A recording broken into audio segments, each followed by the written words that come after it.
네, 여러분 반갑습니다. 36번째 주제에 왔는데요. 이제 근대사 마지막 부분입니다. 요 다음 달은 이제 일제강점기얘기입니다. 우리가 봤었던 이 근대사 시기를 이제 마무리하는데요.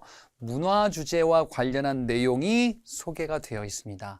주 내용 중에 하나는 이 근대 시기 때 서양의 문물이 들어오는데 어떤 문물이 들어왔는지, 그리고 어떤 제도 정책이 시행이 되었는지, 서양의 문물에 영향을 받아서 변화되는 문화적인 현상들을 쭉 모은 단원이다 라고 보시면 되겠습니다. 자, 이 내용 하기 전에 역시 마찬가지로 테마부터 보고 시작하겠습니다. 나 때는 말이에요. 이런 거 있었습니다. 여러분 모르시죠? 저도 모르는 또 다른 라떼는 말이에요. 이런 것들도 있습니다. 이게 뭔 얘기인지 한번 볼게요. 여러분들 이런 거 본 적 있으시죠? 컴퓨터 하다 보면요. 이런 게 있습니다. 이게 저장하기다라고 이제 되어 있는 부분인데, 제가 어디서 뭐 기사 같은 걸 봤는데 요즘 이제 학생들 중에서는 이거 모르는 학생들이 좀 있다라고, 나온 것들을 뭐 기사인가 어떤 글인가에서 본 것 같아요. 이게 왜 저장하기 아이콘 모습이 왜 이러냐 이거죠. 요건데 확대하니까. 이게 뭐냐 이거야 대체. 저장하기인데 왜 이렇게 생겼습니까? 그러네. 이거 모를 수도 있겠구나. 왜? 이건 지금 안 쓰거든요. 저는 써봤어요. 이런 거예요. 이게 뭐냐면요. 이게 플로피 디스크라고 하는데요. 컴퓨터에 저장을 하기 위한 뭐 하드디스크도 있고 또 뭐 SSD 이런 것도 있고 휴대폰에도 저장하는 게 있잖아요. 뭐 몇 기가 이런 거 있잖아요. 근데 옛날에는 요렇게 따로 들고 다니는 게 있었어요. 저 어렸을 때 이런 거 좀 썼었어요. 그래요. 라떼는 말이에요. 이런 게 있었습니다. 그래가지고 이런 거를 이제 컴퓨터 옆에다 쫙 두고, 너무 옛날 사람 같나? 컴퓨터 옆에다 쫙 두가지고 이 디스켓이라고 하는데요. 이 디스켓을 쫙 이렇게 놓고 뭐 게임 같은 거 돌리면 요거 넣었다가 저거 넣었다가 저거 넣었다가, 요 전에는 더 뭐 이만한 거 있었어요. 뭐 얼마 용량 저장도 안 되는 이런 게 있었습니다. 여기서 아이콘을 따왔던 거예요.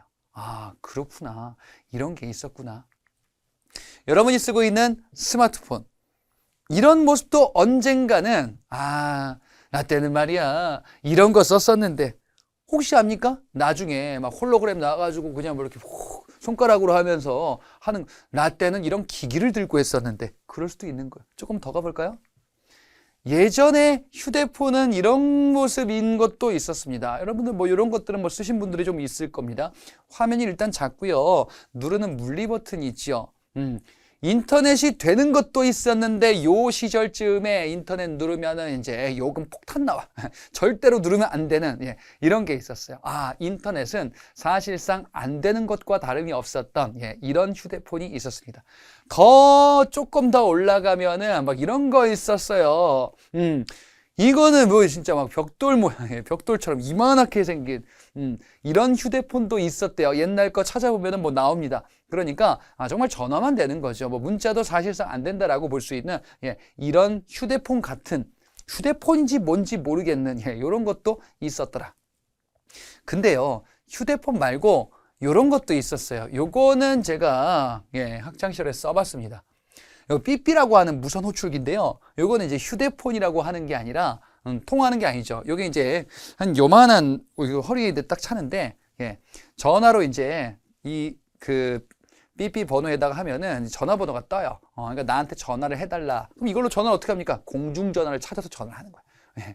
이렇게 해가지고 여기에다가 이제 숫자로 메시지 같은 거 막 보내고, 뭐 이런 거 저런 거 있었던 것 같은데 저도 뭐 기억이 나진 않네요. 아무튼 삐삐라는 이러한 통신 수단도 있었구나. 진짜 올라가서 조상님으로 가볼게요. 자, 옛날 전화기입니다. 전화기가 이렇게 생겼구나. 전화기 이렇게 다이얼을 돌리는 거죠. 그죠? 이런 것들 여러분들 뭐 거의 좀 박물관 가야 볼 수 있는 전화기일 겁니다. 옛날 분들은 라떼는 말이야 전화기는 이렇게 생겼어. 뭐 어디가 조그만 거 갖고 뭐 이런 거 없었어. 라고 얘기하는 어른분들도 있겠죠. 그렇지? 진짜 조상님의 끝판왕을 모셨습니다. 이게 뭡니까? 이거는 보신 분들은 지금 세상에 없을 겁니다. 정말 옛날 전화기죠. 우리나라에 처음으로 들어왔었던 전화기입니다. 조선 최초의 전화기고요.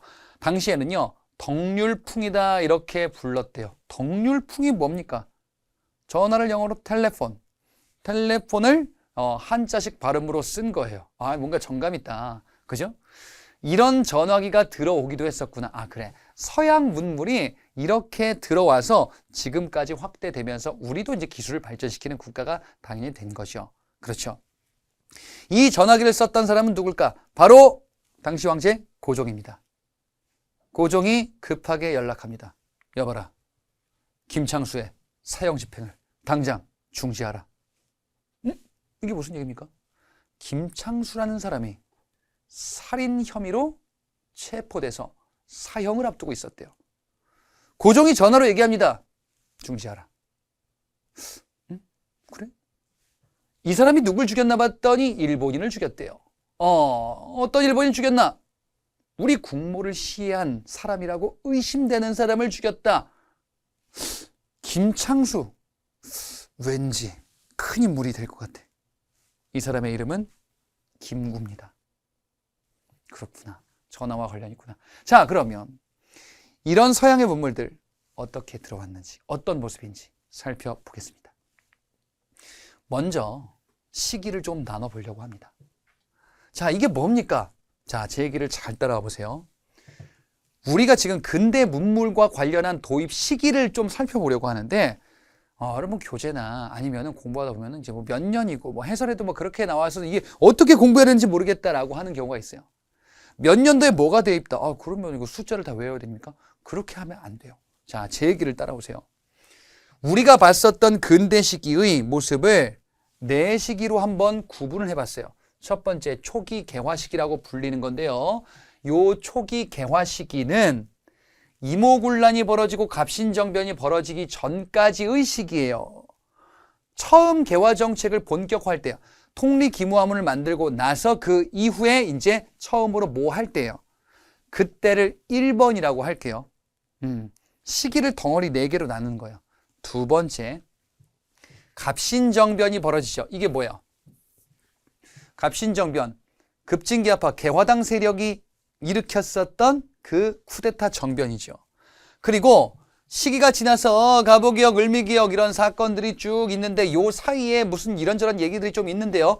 갑신정변 이후에 검은도 사건, 동학농민운동 이런 사건들이 있습니다. 그 시기를 2번이라고 할게요. 3번은 아관파천, 고종이 러시아 공사관으로 피신했네요. 그리고 이후에 러일 전쟁이 벌어지기 전까지 요 사이에 뭐가 있냐? 대한제국이 있어요. 대한제국이 출범하고 독립협회와 대한제국이 요 시기에 관련해 있죠. 그렇지? 요걸 3번이라고 할게요. 그 다음에 마지막, 전쟁이 벌어져서 나라가 망했었던 국권을 빼앗기는 시기예요. 자, 이렇게 덩어리를 나눠서 보는 겁니다. 그러면 제가 지금 소개할 문물 도입과 관련해서 이게 1번이다, 이게 2번이다 이렇게 얘기하면서 관련된 사건도 소개해 드릴 거예요. 그러니까 이게 언제 도입된 건지, 전등은 언제 설치된 건지, 몇 년도 외우는 게 아니라, 이것과 관련이 있구나, 대략 이 시기구나, 이렇게 공부를 하시라라는 겁니다. 볼게요.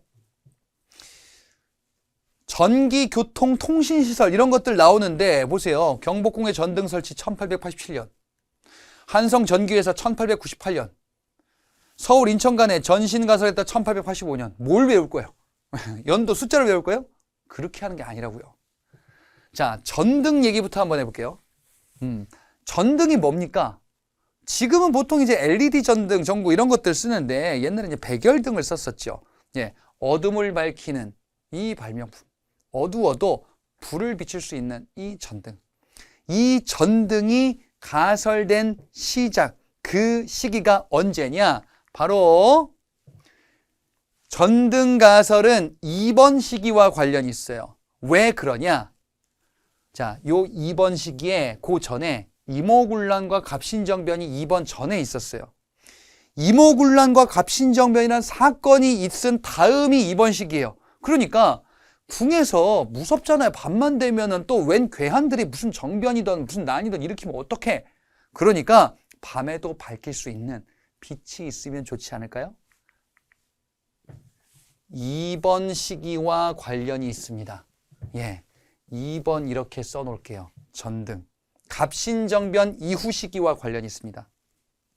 그러면 갑신정변 이후에 전등을 만들었습니다. 그러면서 이제 전기를 점점점 쓰게 되겠죠. 그래서 그 이후에 뭘 이제 만들게 되냐? 전기 회사를 설립하게 돼요. 요거는 3번 시기와 관련이 있습니다. 3번 시기, 요 시기요. 대한제국 시기 출범 이후에 해당하는 내용이에요.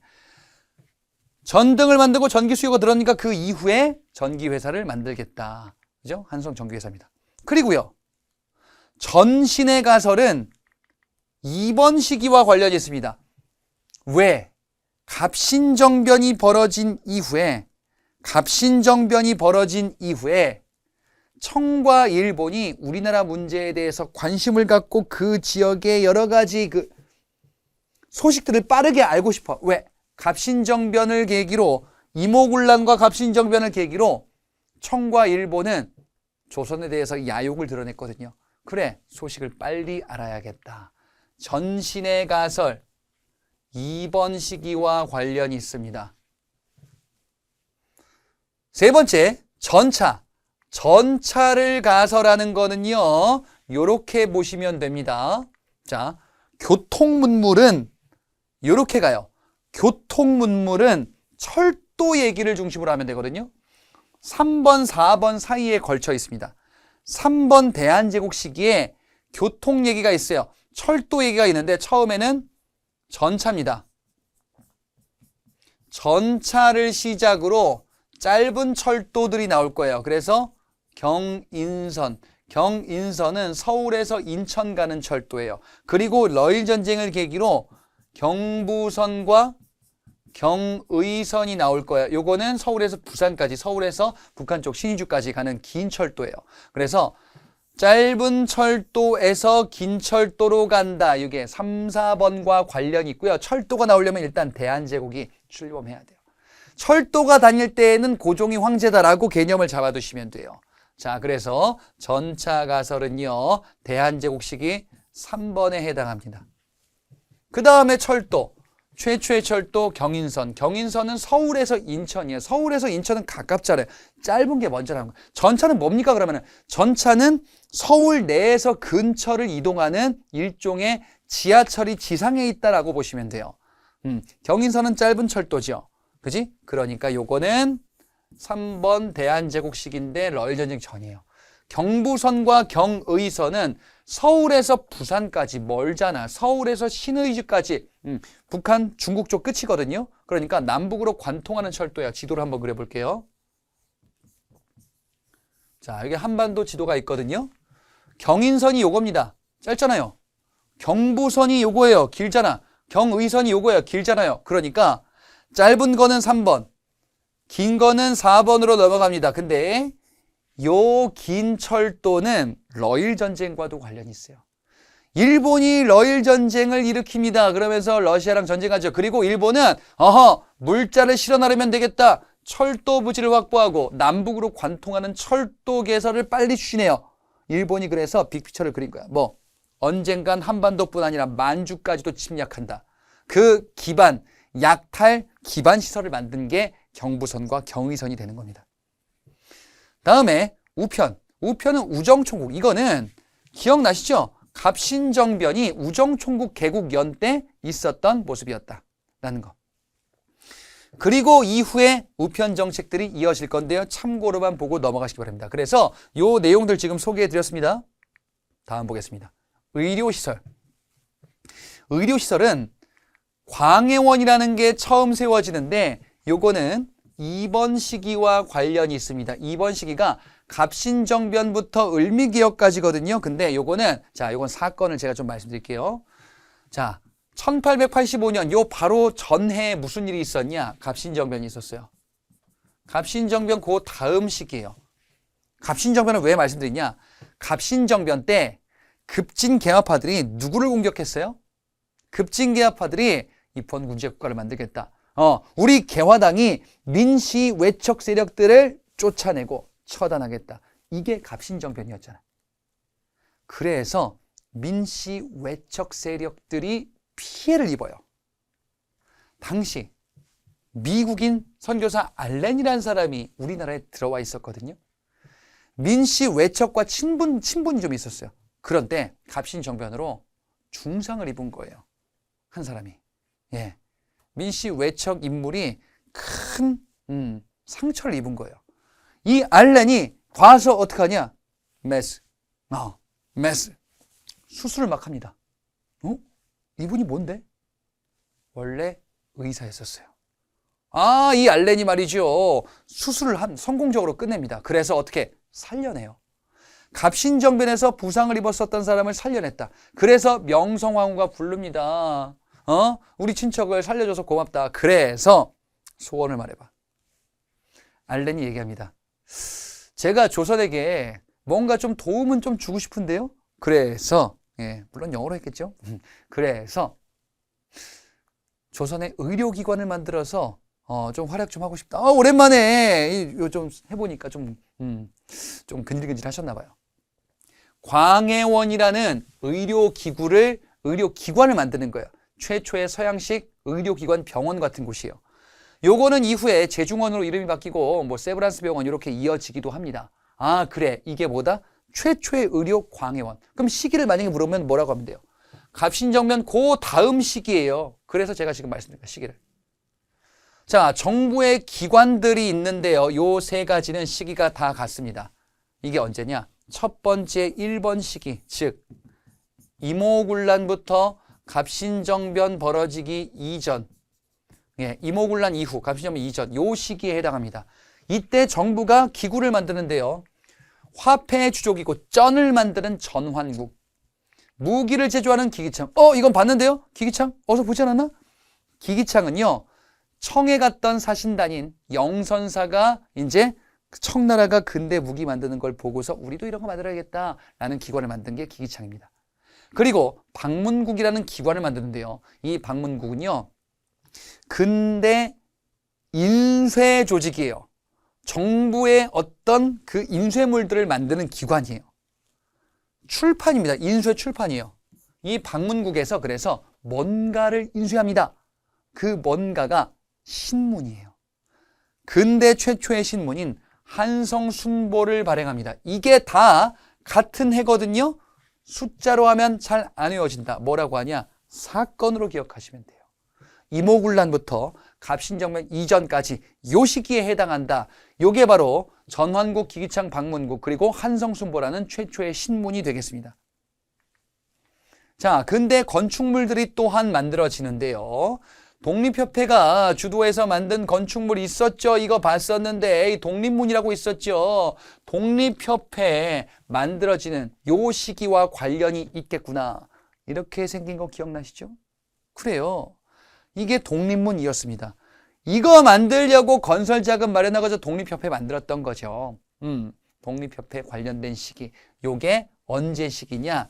3번 시기에 해당해요. 독립협회 대안제고. 명동성당도 마찬가지인데요. 명동성당은 저기 서울에 여기 이제 서울에 가면은 명동성당 건축물이 지금도 있습니다. 이렇게 생겼죠. 독립문도 있어요. 독립문은 뭐 자리를 이전하긴 했는데요. 자, 요런 양식을요, 고딕 양식이다 이렇게 얘기해요. 고딕 양식이 뭐냐면은 하늘로 이렇게 뾰족뾰족 뻗어 있는 건축물이에요. 이게 이제 서양의 중세 양식인데요. 이 중세 양식이 뭡니까? 서양의 중세 시대는요, 기독교가 굉장히 중요한 역할을 하는 이런 시기를 서양의 중세 시기다라고 이야기를 하거든요. 서양의 기독교, 그래서 건축을 만들 때에도 하느님에 대한 신앙심 쫙쫙 뻗어 올라가자 라는 이런 생각이 반영된 건축물이 중세 고딕 양식이에요. 종교적인 건축물이다라고 보시면 돼요. 그리고요, 덕수궁의 석조전 건축물이 있는데 이 덕수궁 석조전 건축물은 이렇게 생겼습니다. 이거는 서양의 르네상스 양식의 건축물이다라고 이야기를 하는데요. 르네상스 양식의 건축물은 이건 뭐냐면은 그리스 로마 신전 같은 거예요.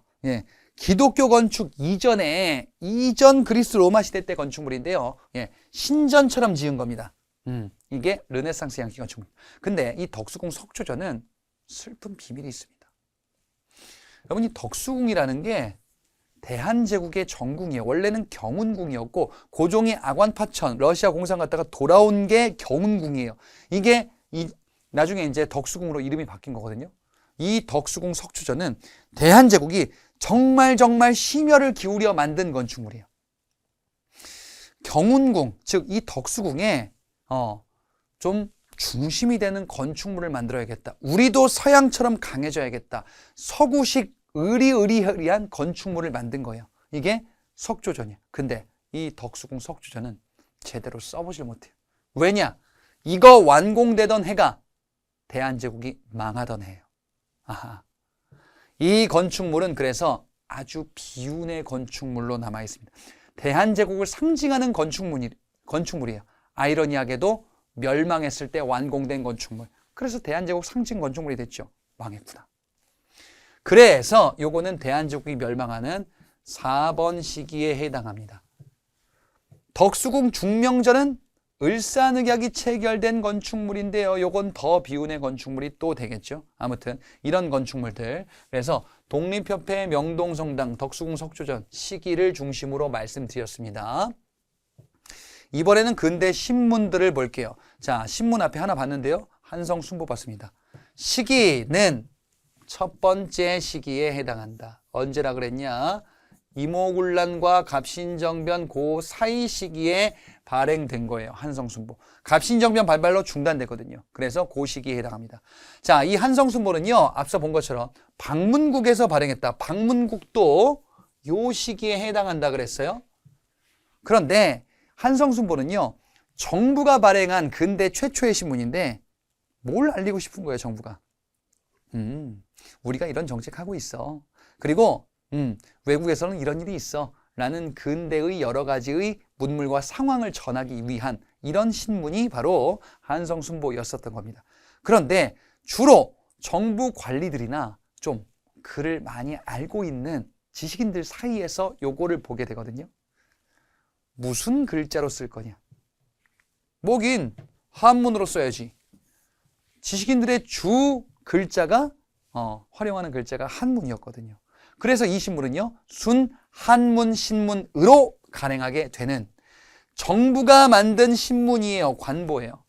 민간에서 신문사가 만든 게 아니라 정부 조직 방문국이라는 정부 조직에서 만드는 정부 신문이에요.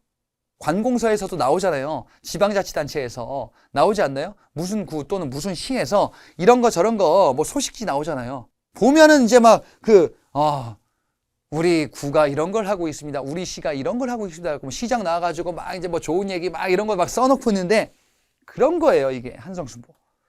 한문으로 만들었었던 최초의 신문이었던 거예요. 그랬다가 갑신정변으로 요게 중단될 겁니다. 그리고 새로 다시 발행하는 게 한성주보예요. 발행 기간을 조금 줄였죠. 자, 이 한성주보는요, 달라진 게 있어요. 뭐가 있냐? 국한문 혼용체로 만듭니다. 한글과 한자를 섞어 쓰는 거예요. 그리고 여기에 광고가 들어가기 시작해요. 처음으로.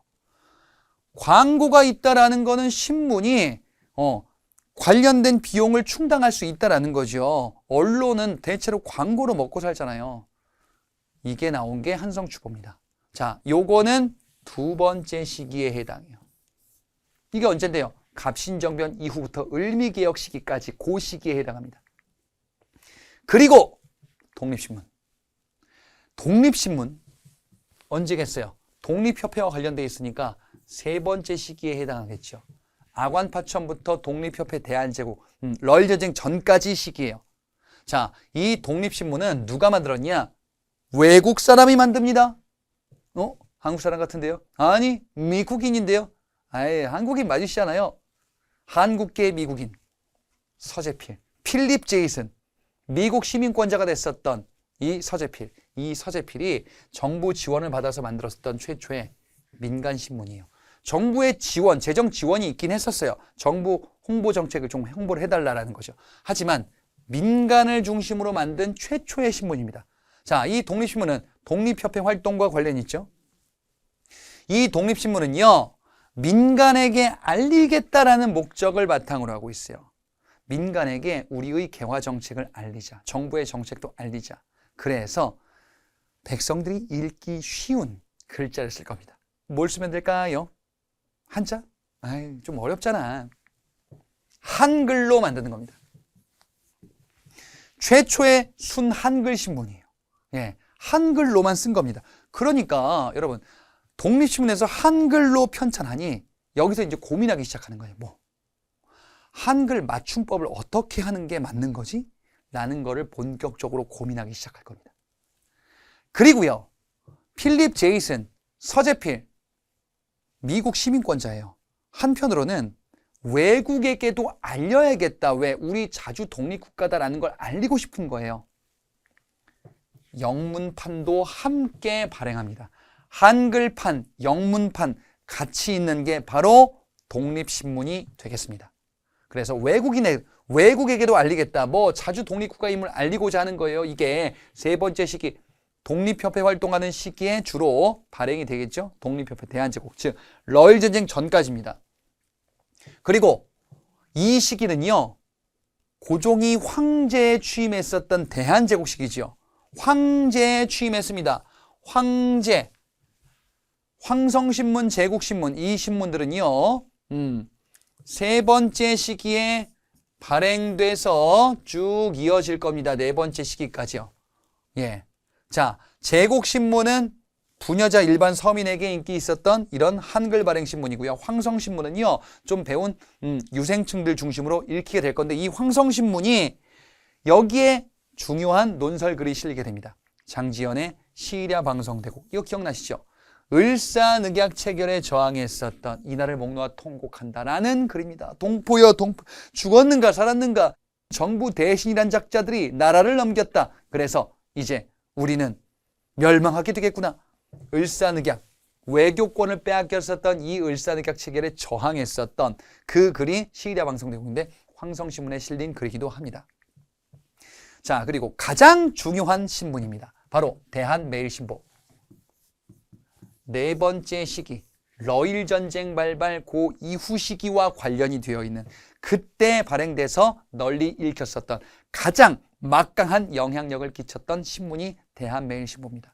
자, 이 대한매일신보는요, 이후에 신민회 기관지로 활용되기도 합니다. 요것 또한 알고 계시기 바랍니다. 자, 신민회보다 먼저 만들어진 신문인데요, 이후에 신민회 기관지로 활용되기도 하는 겁니다. 자, 이 신문 발행과 관련된 인물이 양기탁이라는 독립운동가가 있고요. 그 다음에 정말 중요한 인물이 있습니다. 대한매일신보에 가면은 헬로우 소리가 나와. 외국인이 있어요. 영국 사람 베델이 있습니다. 자, 영국인 베델이라는 이 사람은요, 우리나라에 왔었던 영국 특파원이었었어요. 왜 특파원이 왔었냐? 기자였었어요. 러일 전쟁이 벌어진 거예요. 러일 전쟁이 벌어져서 이걸 취재하러 왔었던 사람이었거든요. 근데 와서 보니까 이 한국이라는 국가, 대한제국 국가, 이 국가가 너무 안타까운 거예요. 좀 뭔가 도와줘야겠다. 기자로서 도와줘야겠다라고 하여 대한매일신보 발행인으로 참여해요. 그러면 일본이 이 신문을 함부로 건들 수가 없는 거예요. 왜? 영국인이다 보니까 치외법권이 있는 거예요. 게다가 영국은 일본의 우호국가였거든요. 이 베델을 마음대로 괴롭히기가 어려운 거야. 곤란한 거야, 일본의 입장에서는. 그러다 보니까 대한매일신보는요, 영국인 베델이 방패막이를 해주고 있는 거예요, 지금. 그러다 보니 가장 적극적인 보도가 이루어지는 거죠. 의병운동도 보도하고요. 그 다음에 을사늑약이 잘못됐다라는 고종의 말도 보도합니다. 아니 고종 황제께서 이거 서명 안 했다는데? 라는 게 대한매일신보에 보도되기도 해요. 그리고요, 이거 앞서 봤었죠. 국채보상운동. 대한제국의 빚을 국민의 힘으로 갚아버리자 라는 국채보상운동도 대한매일신보에서 확산됐었던 그 모습이다라고 볼 수 있습니다. 자, 그래서 을사늑약 무효 주장하는 고종의 친서뿐 아니라 국채보상운동 확산까지도 기여했었던, 자, 바로 대한매일신보, 신민의 기관지로 활용되기도 했었던 이 대한매일신보, 가장 중요한 신문이라 알아두시고요. 시기는 러일전쟁 이후 4번, 네 번째 시기로 정의했었던 그 시기와 관련이 되어 있습니다. 다음에는 학교, 교육을 보겠습니다. 자, 여기서 교육은요, 유교 성리학을 교육하는 이전에 뭐 성균관, 서원, 사부학당, 향교 이런 거 아니에요. 이런 게 아니라 서양의 문물을 가르치는 교육기관을 의미하는 거예요. 서양의 문물을 가르치는 최초의 근대적 교육기관은 첫 번째 시기에 등장합니다. 바로 원산학사입니다. 원산학사는 첫 번째 시기, 이거 뭐라 그랬죠? 이모군란부터 갑신정변 이전까지 시기예요. 이때 처음 나오는 거예요. 자, 제일 먼저 정의한 시기에 교육기관이 등장하는데요. 이 교육기관은요, 사립학교예요. 주민들이 중심이 돼서 관공서에다 이런 거 만들어 주세요. 좀 지원 좀 해주세요. 라고 했었던 최초의 사립학교예요. 자, 여기가 어디냐? 원산 지역이에요. 원산은 덕원 지역이다라고도 이야기를 하거든요. 원산이면 어디냐? 개항장이에요. 여러분, 강화도 조약으로 개항했었던 곳 세 가지 있죠. 어디 있어요? 처음에 부산, 그 다음에 원산, 인천 이렇게 있었거든요. 그 중에 원산이에요. 개항장이다 보니까 외국인들이 드나들기 시작하는 거예요. 그래서 이거 봐, 뭔가를 좀 알아야겠다. 외국 문물이 뭔지 이거 우리 만들어서 애들 좀 가르치자 라는 게 처음 나온 거예요. 이게 원산학사입니다. 그리고요, 정부도 뭔가를 만들긴 해요. 정부가 교육기관을 본격적으로 만들었다기보다는 말 좀은 해야겠다, 외국어 정도는 해야겠다라는 통역관을 기르는 기관을 만들기도 합니다. 이것도 첫 번째 시기에 해당합니다. 자, 그랬다가 이제 본격적인 교육기관들을 만들어내기 시작할 겁니다. 정부가 설립했다라고 하면은 관립학교예요. 오늘날로 치면은 국공립학교. 최초의 근대적인 관립학교. 그지? 정부가 만든 서양 문물을 가르치는 최초의 교육기관. 그게 바로 유경공원이라는 교육기관입니다. 유경공원은 언제 만들었냐? 갑신정변 이후 시기에 해당합니다. 두 번째 시기에 해당해요. 정부도 뭔가를 만든 겁니다. 그게 바로 유경공원이다. 근데 유경공원은요, 이름에서 이게 어떤 기관인지 드러나요. 육영. 유경이 뭐냐? 영재 육성이에요. 영재를 키우겠다. 모두에게 교육하는 게 아니고요, 소수의 엘리트 교육이에요. 지금으로 치면은 왜 고등학교에 그런 특성화 고등학교 있잖아요. 외고, 과학고등학교 이런 거 있잖아요. 이런 게 유경공원이다라고 보시면 돼요. 상류층 자제들을 대상으로만 하겠다 이것이. 좀 똑똑한 애들을 좀 키워주겠다. 외국 문물을 가르치겠다. 좌원과 우원이라는 두 반으로 나누어서 운영을 할 건데요. 외국 문물을 가르치려면 누가 와야 돼요? 진짜 외국인이 와야지. 조선인이 외국 문물을 가르치겠다. 아유, 좀 못 믿겠어. 그래서 진짜 외국인 교사를 초빙합니다. 그 외국인 교사 중에 누가 있냐? 헐버트라는 인물이 있는 겁니다. 아, 이분 그분이구나. 이 헐버트라는 인물은요, 나중에 을사조약이 체결됐을 때 고족의 특사로 미국에 갔었던 인물이기도 하죠. 우리나라를 위해서 정말 헌신해 주신 헐버트 님입니다. 미국 분이에요. 헐버트 길모어 등을 외국인 교사로 초빙을 했었던 겁니다. 이분이 헐버트고요. 아, 이분은요, 우리나라 문물에 대해서 관심이 되게 많고 한국을 정말 사랑했던 분이에요. 실제로 한글로 서적을 본인이 직접 편찬하기도 해요. 삼인필지라는 서적이 있어요. 예, 한글로 만든 서적도 만들 만큼 우리를 위해서 헌신해 주신 분이구나. 이 관련된 교육기관이 유경공원이라는 교육기관입니다. 자, 이 기관을 만들고요. 그리고 본격적으로 이제 뭔가를 만들어야 되겠죠. 소수 엘리트, 즉 상류층 자제만 대상으로 하겠다라는 게 유경공원이었다면은 이제는 본격적으로 여러 가지들을 교육하겠다. 많은 이들에게 근대 문물들을 교육하겠다라는 원칙을 발표하니 그게 바로 교육입국조서 반포입니다. 교육입국조서의 반포는요, 이건 어디에 있었냐면은 정확한 시점을 알아두셔야 되겠어요. 바로 2차 갑오개혁 시기에 있습니다. 2차 갑오개혁 시기에 본격적으로 교육을 할 거야. 그래, 그러면 소수의 상류층 자제만 교육하는 게 아니라 백성들에 대해서 서구 문물을 교육하겠다 정부가 주도하여 이게 교육 입국조서 반포예요. 그러면 뭐부터 해야 되냐? 선생님을 뽑아야 돼. 그래서 2차 가보개혁 시기 때 한성사범학교 이런 게 있어요. 그리고 이후에 이제 을미개혁 때 소학교 이런 걸 만들 겁니다. 예, 소학교가 초등학교예요.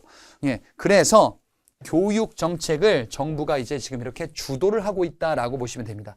자, 그리고 유경공원이 만들어지는 시기 즈음에 이제 선교사들이 중심이 된 개신교 선교사들 중심의 학교들이 만들어질 거예요. 배제학당, 이화학당, 요게 두 번째 시기와 관련이 있습니다. 요 시기 즈음에 프랑스와 조약이 체결되면서 천주교 포교가 허용이 되거든요. 천주교 포교가 허용된다. 개신교, 천주교는 성당이고 개신교는 교회죠. 개신교, 우리는 그러면은 교육사업 전개해가지고 신도들을 끌어들이겠다. 이런 정책들을 하겠죠. 배제학당, 이화학당, 예, 아펜젤러, 스크랜턴 이런 사람들이 중심이 돼서 이제 교육기관을 만들어내기 시작하는 겁니다. 유경공원이 만들어지는 시기 즈음부터 이게 만들어진다라고 보시면 되겠습니다. 국학연구를 좀 볼게요. 자, 이제 마지막 주제입니다. 국학연구, 우리 것을 어떻게든 지켜내야 된다. 지금 이 근대사 시기는요, 서양 문물이 들어오다가 결국 마지막에는 국권을 빼앗기죠.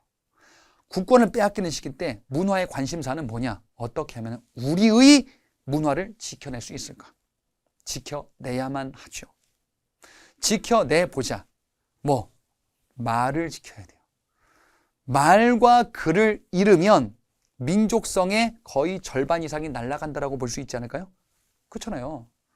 한국인의 정체성을 가지고 있는데 한국말을 못해. 예, 그러면 뭔가 좀 이질감이 느껴지잖아요. 외국 사람인데 한국말을 능숙하게, 그럼 뭔가 친밀하잖아요. 그만큼 말과 글의 힘이 무서운 거예요. 이거를 지켜내지 못하면 큰일 나. 대한제국이 멸망하는 시기 즈음에, 대한제국이 망해가는 시기 즈음에, 즉 을사늑약 체결된 이후 시기예요. 그때 대한제국도 뭔가 감을 잡은 것 같아. 나라 망한다. 지켜내야 돼. 그래서 기관을 하나 만들어요. 국문연구소예요. 대한제국이 만든 말과 글을 연구하고 보존하는 기관이에요. 이 국문연구소에서 활약했었던 대표적인 인물 둘이 있습니다. 주시경과 지석영이 있어요.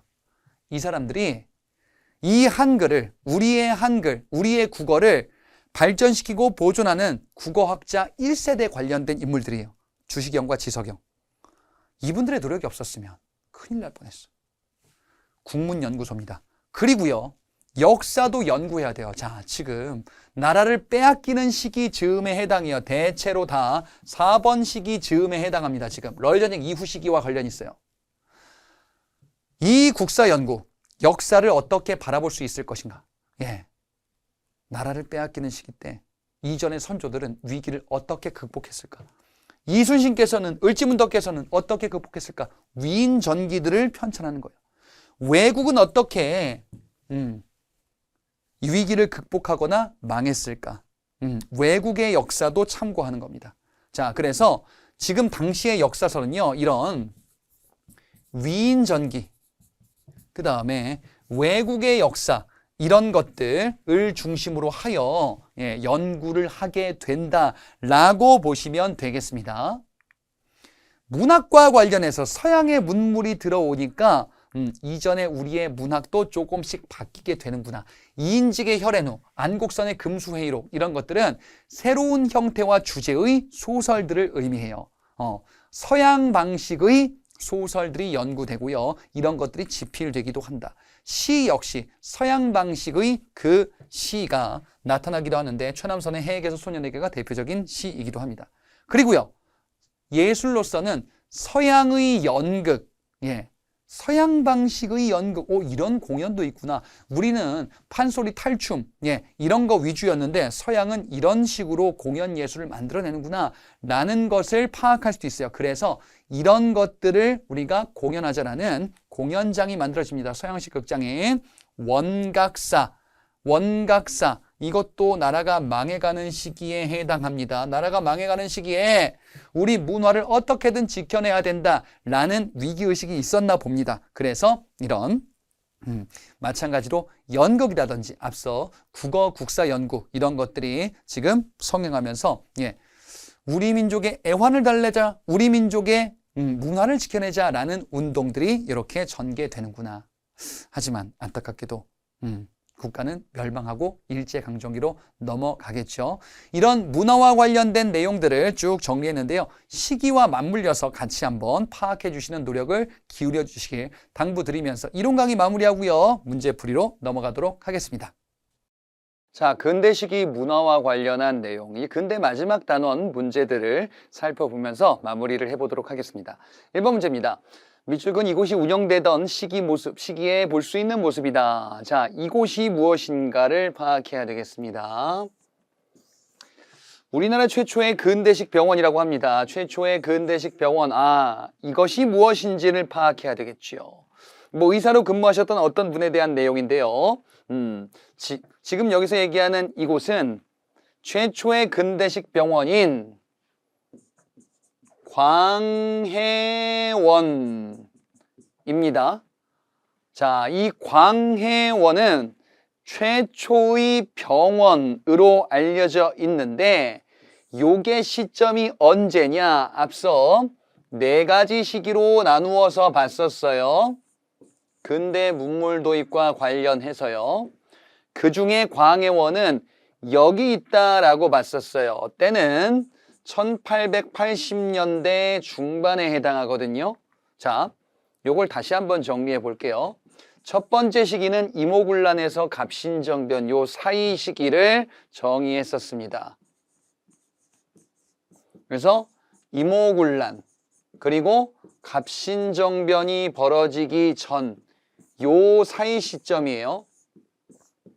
그리고 두 번째 시기를 갑신정변 이후부터 갑오 을미개혁 시기까지 요렇게 정의했었어요.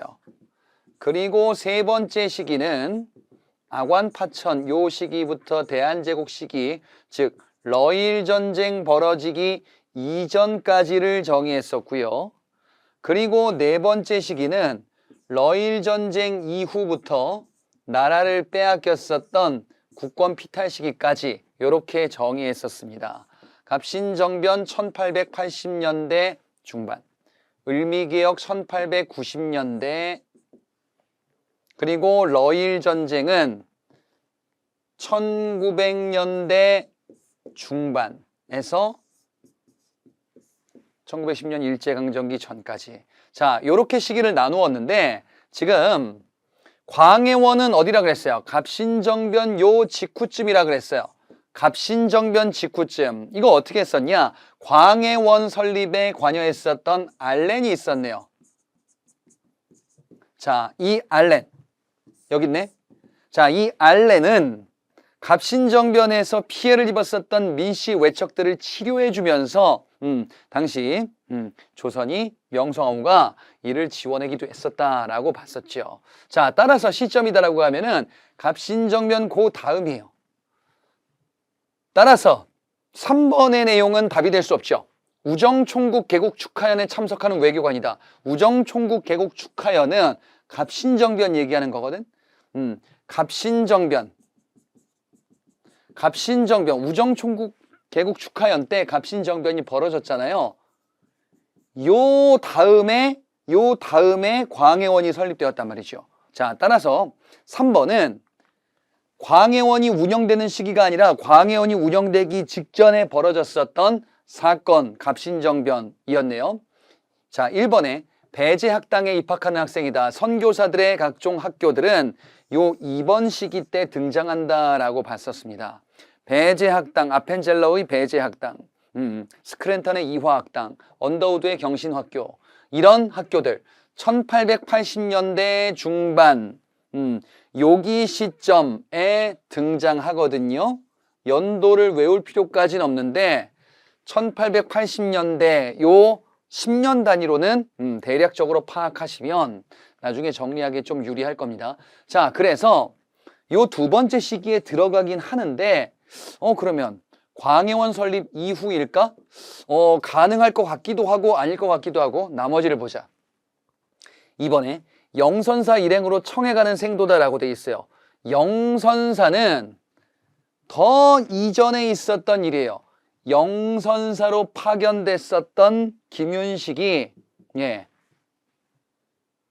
명성황후 이 민씨 외척에 연락을 받아가지고 청에게 요청하거든요. 그래서 이모군란 진압하거든요. 지금 이번의 내용은 요 1번 이전에 있었던 내용, 정부가 개화정책 처음에 할 때쯤이에요. 그래서 우리는 지금 요 두 번째 시기를 얘기하고 있거든요.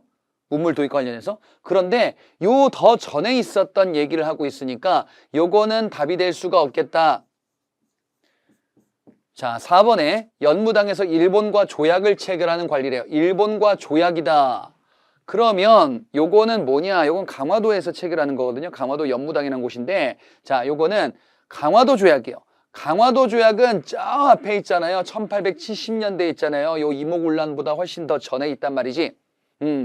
따라서 답이 될 수 없겠죠. 5번, 제너럴 셔머노의 통상 요구를 거부하는 평양관민. 이건 뭐예요? 제너럴 셔머노 사건이잖아요. 흥선대원군 집권 시기에 벌어졌었던 일이란 말이지. 예, 그래서 답이 될 수가 없겠다. 자, 결국 우리가 답을 체크해야 되는 거는 요 1번이 되겠네요. 예, 그리고 3번은 갑신정변인데 그 직후에 광해원이 설립되었다라는 요 선후관계를 잘 파악하셔야 됩니다. 2번 문제 보겠습니다. 가시문에 대한 설명으로 옳은 것을 골라보자. 자, 가가 신문이라고 합니다. 그런데 지금 요 앞에 배설만사집이라고 되어 있어요. 배설. 예. 영어 읽어볼까요? 예. 뭐라고 쓰신 거죠? 예, 어니스트 베델. 베델의 한국명이 배설이라고 이렇게 이름을 붙이셨단 말이죠. 예, 뭐 좋은 뜻이긴 한데 좀 더 예쁜 이름으로. 어쨌든 베델입니다. 베델, 배설. 자, 베델, 영국인 베델이 발행인으로 참여했었던 이 신문, 그리고 양기탁 등등이 활약하기도 했었다. 이 신문은 바로 대한매일신보네요. 이 대한매일신보, 영국인 베델, 양기탁 이런 발행인들이 활약하기도 했었으며, 이 대한매일신보는 신민의 기관지로도 활용이 되기도 했었죠. 자, 관련된 내용을 보도록 하자. 1번에 방문국에서 발행하였다. 신문과 관련해서 우리가 방문국이라는 출판기구, 정부기구로서 이모군란 갑신정변 사이였었던 첫 번째 시기. 자, 지금도 첫 번째 시기, 두 번째 시기, 세 번째 시기, 네 번째 시기 이렇게 정의했었는데요. 그중에 여기 있죠. 방문국에서 발행했었던 신문으로서는 한성순보, 그리고 요 두 번째 한성주보도 있거든요. 예. 방문국이 여기서 만들어지고 신문 만들고 요 다음에도 만드는 거예요. 정부가 만든 관보인 한성순보와 한성주보. 요게 방문국 발행입니다. 이번에 부나로도 운동을 전개했다. 요거는 일제강점기 때 나오는 신문입니다. 동아일보 요거 아직 안 나왔어요. 3번에 여권통문을 처음 게재했다. 여권통문 요거는 여성들의 권익을 보장하자라는 서울 북촌 양반들의 그 요구였었습니다. 자, 이 여권통문, 독립신문, 황성신문 이런 데에서 보도하기도 합니다. 어쨌든 대한매일신보와는 관련이 없다. 대한매일신보는 여기 있습니다. 요 시기 때 발행됐다 그랬죠. 근데 네 번째 시기는 러일전쟁 발발 이후다라고 봤었어요. 그런데 여권통문은 요 이전에 나왔었던 독립협회 활동하는 독립협회 대한제국이 있었던 요 시기 때 나왔었던 선언문. 4번에 국채보상운동을 지원하였다. 이거 대한매일신보에서 봤었던 포인트이잖아요. 예, 대한매일신보에서 국채보상운동을 적극 지원하고 후원하는 이런 활동을 전개했었단 말이지. 자, 5번에 순한글판으로 발행된 최초의 신문이다. 한글로 만든 최초의 신문은 요 시기, 대한제국 시기 때 있었던 그 전이긴 한데 바로 독립신문이죠. 서재필이 발행인으로 참여했었던 독립신문. 한글판, 영문판으로 모두 발행했었던 독립신문입니다. 자, 독립신문이던 대한매일신보이던 둘 다 아주 중요한 신문이니 구분해서 알아두셔야 되겠어요. 3번 문제입니다. 다음 대화에 해당하는 교육기관에 대한 설명으로 옳은 것을 골라보자. 교육기관이에요. 학교 얘기인데 신학문을 가르치는 관립교육기관이래요. 정부가 주도하여 만든 공교육기관이다 라는 거지요. 젊은 관리가 소속된 좌원과 명문과 자재를 선발한 우원으로 구성되어 있다. 반이 두 개로 나뉘나 봅니다. 그런데 모두가 갈 수 있는 게 아니고요. 명문가 자재들, 젊은 관리, 즉 상류층을 대상으로 교육을 하는 근대 교육기관, 이런 상류층 자제들을 대상으로 하는 이 교육기관인데 근데 관립교육기관이에요. 그럼 뭡니까? 유경공원이지요. 유경공원은 4가지 시기 중에서 2번째 시기에 있는 최초의 관립교육기관이에요. 좌원과 우원이라는 반으로 나누어서 이렇게 선발하고 관리하기도 합니다. 자, 최초의 관립교육기관은 유경공원이고요. 그 이전에 최초의 사립교육 근대교육기관인 원산학사가 있었죠. 그래.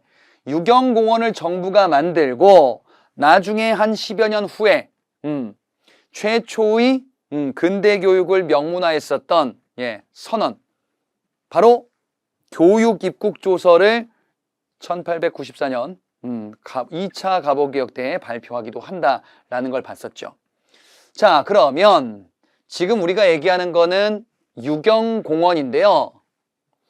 1번은 말도 안 되는 보기가 있습니다. 칠제라는 전문 강좌. 이거는 언제 봤어요? 저 앞에 봤는데 고려시대 때요.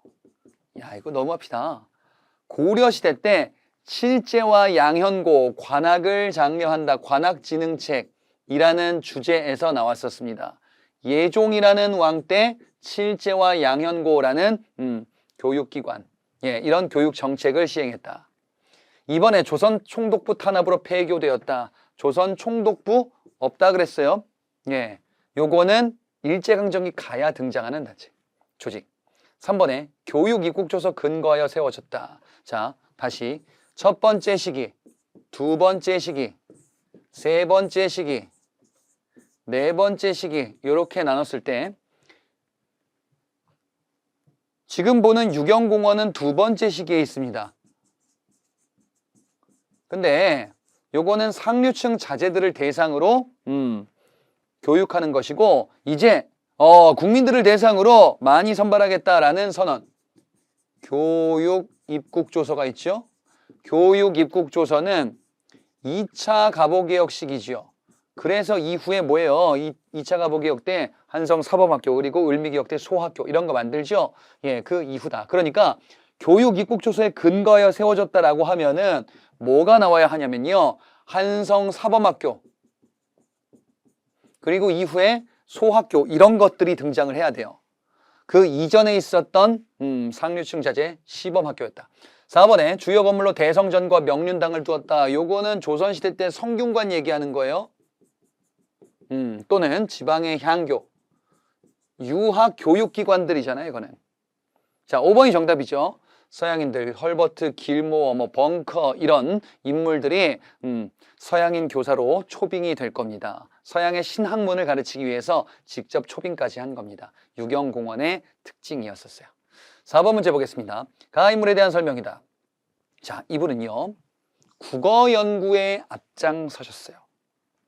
그래서 우리의 글 이름도 붙이셨어요. 한글. 한글이 원래 한글이 아니었어요. 원래 그냥 훈민정음이었었는데 큰 글자다. 라는 이름으로 호도 한흰샘. 크고 맑은 샘이다. 이분은 독립신문사에서 활동을 했었는데 맞춤법이 문제가 있고 요걸 어떻게 좀 해야 된다. 우리 국어를 체계적으로 정비해야 된다. 라면서 우리 국어, 한글 연구의 선구자격인 인물입니다. 자, 지금 일제강점기 전에 한글 연구와 관련된 인물을 골라라라고 하면은 이분입니다. 주시경이에요. 주시경. 자, 이 주시경 어떤 활동을 하십니까? 독립신문사에서 한글 연구를 고민하시다가 대한제국이 학부에 설치했었던 바로 요 기구, 국문연구소를 이끌 거예요. 국문연구소를 통해서 우리 국어를 연구하고 정리하려는 노력을 기울이셨다. 자, 그래서 요걸 고르시면 됩니다. 국문연구소 주시경, 국어연구의 선구자 격인 일제강점기 전이에요, 지금. 네. 나라가 망해가는 시기 때 어떻게든 연구하자. 그래서 우리 글을 보존하자라는 이런 활동을 1907년부터 전개하게 될 겁니다. 나머지를 볼게요. 이번에 조선어학회 사건으로 구속되어 옥고를 치렀다. 조선어학회 사건은 일제강점기 저 뒤에 40년대 등장하게 될 거거든요. 주시경 선생은 1910년대 돌아가실 거예요. 자, 그래서 2번은 일제강점기고요. 국문연구소라고 돼 있잖아. 이때는 국어인데 일제 때에는 조선어라는 표현으로 바뀌게 될 것이다. 일제 때에는 국어가 일본어니까. 3번에 국권 피탈 과정을 정리한 한국통사를 집필하였다. 한국통사. 일제강점기 문화편에서 등장하는 박은식의 대표 저서입니다. 그건 일제강점기 때 등장한다. 4번에 세계지리 교과서인 삼인필지를 한글로 저술하였다. 서양인 분인데 한글을 참 잘 쓰시고 우리나라에 대한 애정도 많으셨었던 유경공원 초빙교사로 원래 들어왔다가 우리를 위해서 헌신해 주신 헐버트, 헐버트와 관련한 포인트를 알고 계셔야 됩니다. 헐버트는 유경공원 초빙교사로 왔었어요. 그리고 지금 여기 나오는 것처럼 삼인필지를 저술합니다. 그리고 하나 더 있죠. 이분은 미국의 특사로 파견되었으나 목적을 달성하지는 못했었던 나라가 망해가는 과정에서 고종이 헐버트를 특사로 파견하기도 했었다. 자, 5번에 여유당전서를 간행하고 조선학 운동을 전개했다. 여유당전서는 정약용의 저서들을 모은 건데요. 일제강점기 때 1930년대 조선학 운동이라는 사건이 나올 거야. 조선의 역사를 재조명하자. 그래서 정인보, 문일평, 안재홍 이런 인물들이 우리를 기다리고 있을 겁니다. 자, 따라서 답 1번 국문연구소와 관련한 주시경 포인트를 한번 리뷰해 보시고 마무리해 주시고요. 자, 우리 근대 시기 역사가 끝났습니다. 이렇게요. 그래서 이제 다음에는 일제강점기로 넘어가는 내용들. 자, 끝까지 수강을 당부드리면서 저는 다음 강에서 뵙도록 하겠습니다.